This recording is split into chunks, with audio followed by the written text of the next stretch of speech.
أعوذ بالله من الشيطان الرجيم. بسم الله الرحمن الرحيم.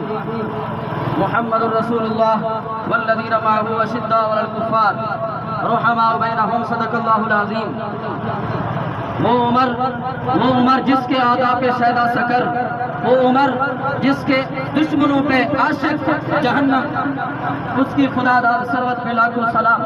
میں اس میلاد مصطفیٰ صلی اللہ تعالیٰ علیہ وسلم کے پرامن اور محبت بھرے جلوس کی طرف سے یہ پیغام دینا چاہتا ہوں ان کتوں کو جو عصمت صحابہ کو تار تار کرنا چاہتے ہیں. میں ان کتوں کو یہ بتانا چاہتا ہوں اگر دوبارہ کسی کتے نے صحابہ کرام کی عصمت کے بارے میں یا اہل بیت کرام کی ناموس کے بارے میں زبان دراز کی تو ہم زبان کو کتی سے کھینچ کر کتوں کے آگے ڈال دیں گے.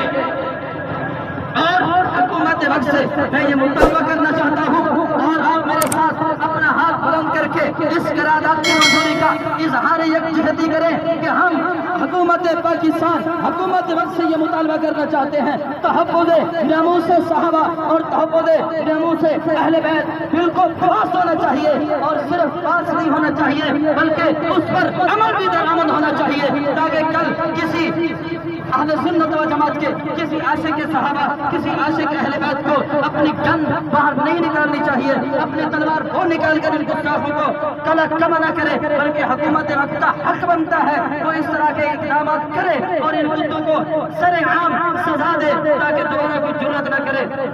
میرے محبوب علیہ السلام کے صحابہ کرام علیہ رضوان کی عصمت کا جھنڈا ہمیشہ بلند رہا ہے، ہمیشہ بلند رہے گا.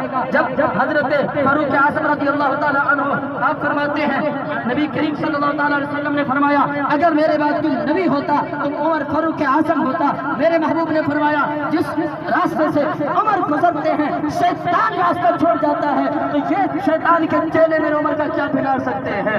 اللہ تعالیٰ کی بارگاہ میں دعا ہے کہ اللہ تعالیٰ ہمارے پورا جلوس کو خیر و عافیت سے منزل مقصود تک پہنچائے. آمین. واخر دعوانا الحمدللہ.